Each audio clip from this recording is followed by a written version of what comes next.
નમસ્કાર મિત્રો. શરૂઆત એક રહસ્યમય કથા મહાભારતના ચોથા ભાગમાં મેં તમને શકુની વિશે પૂરેપૂરી માહિતી જણાવી છે. એનાથી તમને પૂરેપૂરો સંતોષ થયો હોય, તમને ગમી હોય મારી માહિતી, તો આ જે કોમેન્ટની અંદર તમે જરૂર જણાવજો. હવે આપણે આના પાંચમા ભાગમાં આગળ વધીએ અને જાણીએ કે યુધિષ્ઠિર, અર્જુન, ભીમ, નકુલ અને સહદેવનો જન્મ કેવી રીતે થયો એની આખી સંપૂર્ણ માહિતી તમને આજે હું જણાવવાનો છું. તેથી ધ્યાનથી આ વિડીયો પૂરો જોજો, જેથી તમને આની પૂરેપૂરી માહિતી મળી રહે. ચલો હવે આગળ વધીએ.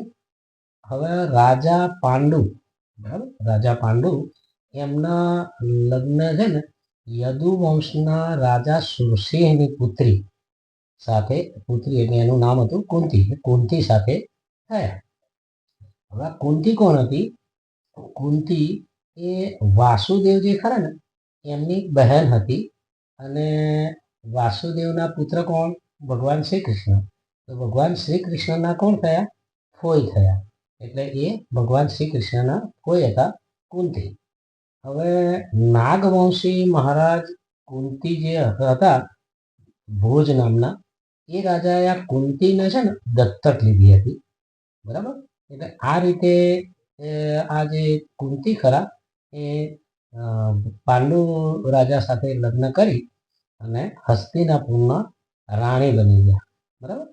હવે કુંતીની આગળની જે વાત કરીએ તો કુંતી જ્યારે કુંવારી હતી ત્યારે દુર્વાસા મુનિએ કુંતીને એક મંત્ર આપ્યો હતો.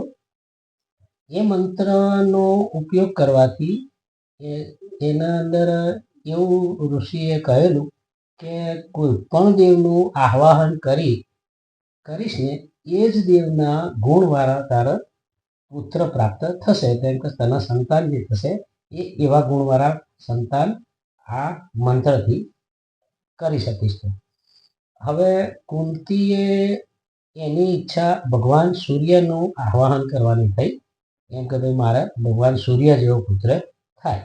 એટલે એણે ભગવાન સૂર્યનું આહ્વાન કર્યું મનોમન, જેથી તેના કવચ સાથે એક પુત્રનો જન્મ થયો.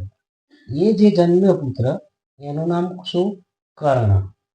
હવે આ કર્ણનો જન્મ તો થયો, પરંતુ પછી કુંતીને એમ વિચાર આવ્યો કે મારા તો લગ્ન થયા નથી, હું તો કુંવારી છું, હવે આનું શું થશે? એટલે ગભરાઈ ગઈ અને એણે આ પુત્ર જે હતો ને કર્ણ, એ કર્ણને ગંગા નદીમાં પધરાવી દીધો.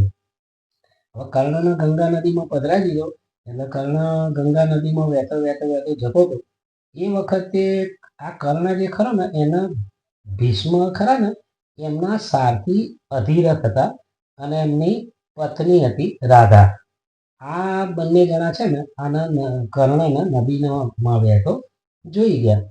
એટલે એમણે આ કર્ણને નદીમાંથી બહાર કાઢી અને એમણે એમના પુત્ર તરીકે સ્વીકારી લીધો અને એનો સારી રીતે ઉછેર કરવા માંડ્યા. હવે આ કર્ણ અધિરથના ત્યાં મોટા થવા મળ્યા. એટલે કર્ણના માતાનું નામ રાધા હતું ને, એટલે ઘણા એ વખતે એના રાધે તરીકે પણ ઓળખતા કે ભાઈ આ કર્ણના બધા રાધે તરીકે ઓળખતા. હવે પછી કર્ણ મોટો થયો એટલે કર્ણના લગ્ન એના માતા પિતાએ વૈશાલી નામની કન્યા સાથે કરાવી દીધા. આ થઈ કર્ણની વાત, કુંતીના પહેલા પુત્રની. આ બાજુ પાંડુ રાજા જે ખરા ને એ પાંડુ રાજાએ મદ્ર નામનું રાજ્ય હતું. એની રાણી માધવી ખરી ને એની સાથે પાંડુ રાજાએ લગ્ન કરી લીધા. હવે પાંડુ રાજાએ માધવી સાથે લગ્ન કરી લીધા. હવે ત્યારબાદ એક વખત એવું બન્યું કે પાંડુ રાજા શિકાર માટે નીકળ્યા હતા. હવે શિકાર દરમિયાન એમ એક ઋષિ હતા, કંદમ ઋષિ, અને એમની પત્ની એ સહવાસ કરતા હતા. એ દરમિયાન પાંડુ રાજાના હાથે ભૂલથી એમની હત્યા થઈ ગઈ. હત્યા થઈ એટલે જે કંદમ ઋષિ છે એ મૃત્યુ પામ્યા. પણ મૃત્યુ પામ્યા પહેલા એમણે આ પાંડુ રાજાને શ્રાપ આપ્યો કે તે અમારી હત્યા કરી છે અને એટલા માટે હું તને શ્રાપ આપું છું કે તું પણ જ્યારે તું તારી પત્ની સાથે સહવાસ કરીશ ત્યારે તારું મૃત્યુ થશે.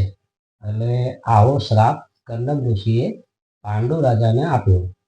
પાંડુ રાજા આ શ્રાપ સાંભળી અને ગભરાઈ ગયા અને મનોમન વિચાર કરવા લાગ્યા કે સાલું આવો મને શ્રાપ મળ્યો છે, તો હવે આ શ્રાપના કારણે મારા સંતાન પેદા નહીં થાય તો હું શું કરીશ? એટલે એમાં ચિંતામાં રહેતા અને ખૂબ ઉદાસ રહેતા. આ વાતની જાણ એમના પત્ની જે ખરા ને એમને થઈ. એ જે પાંડુ રાજાના પત્ની હતા કુંતી, એમને ખબર પડી કે આવું બનેલું છે અને તેમાં આ રાજા ઉદાસ રહે છે.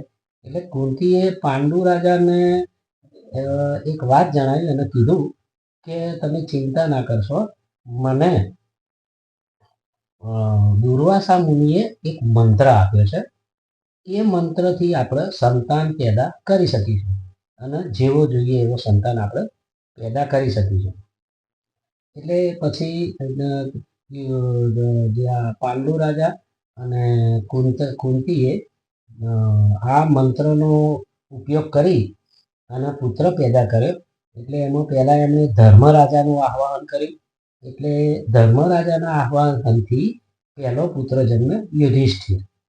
પછી એમણે પવનદેવનું આહ્વાન કર્યું. એટલે પવનદેવના આહ્વાનથી એમનો જે બીજો પુત્ર જન્મ્યો એનું નામ ભીમનો જન્મ થયો. પછી એમણે ઇન્દ્રદેવનું આહ્વાન કર્યું. એટલે ઇન્દ્રદેવના આહ્વાનથી એમનો જે પુત્ર જન્મ્યો એનું નામ અર્જુન. એટલે આ ત્રીજો પુત્ર અર્જુન. હવે પાંડુ રાજાની એમના 3 પુત્રો જન્મ્યા, યુધિષ્ઠિર, અર્જુન અને ભીમ. બરાબર, આ 3નો જન્મ થયો.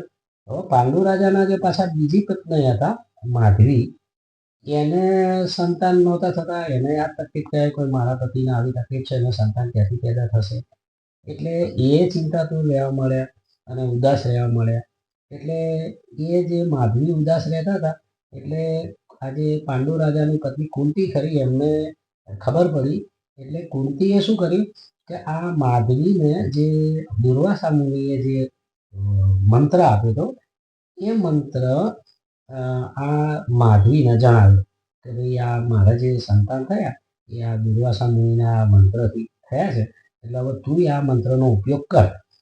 એટલે માધવીએ પાછો આ મંત્રનો ઉપયોગ કર્યો.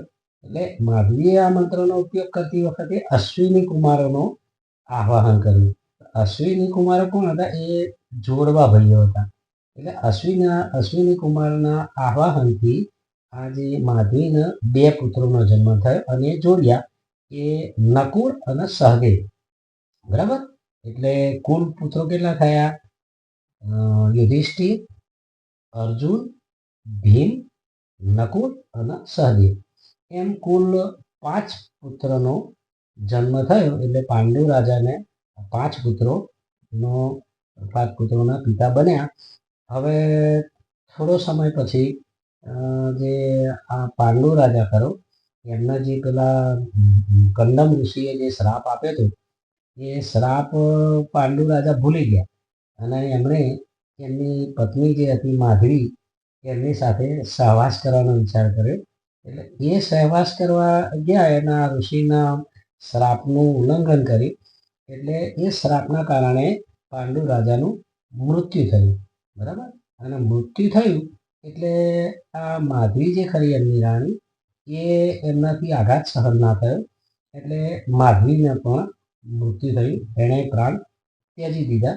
હવે આગળના ભાગમાં આ તમને પૂરેપૂરી કરો પાંડવો કઈ રીતે જન્મ્યા, 5 ભાઈઓનો કેવી રીતે જન્મ થયો અને આ પાંડુ રાજાનું શું થયું એટલે સુધી મેં તમને જણાવ્યું. હવે આગળના ભાગમાં છે ને 6થા ભાગમાં હું તમને કૌરવો ખરા એમાં દુર્યોધન ને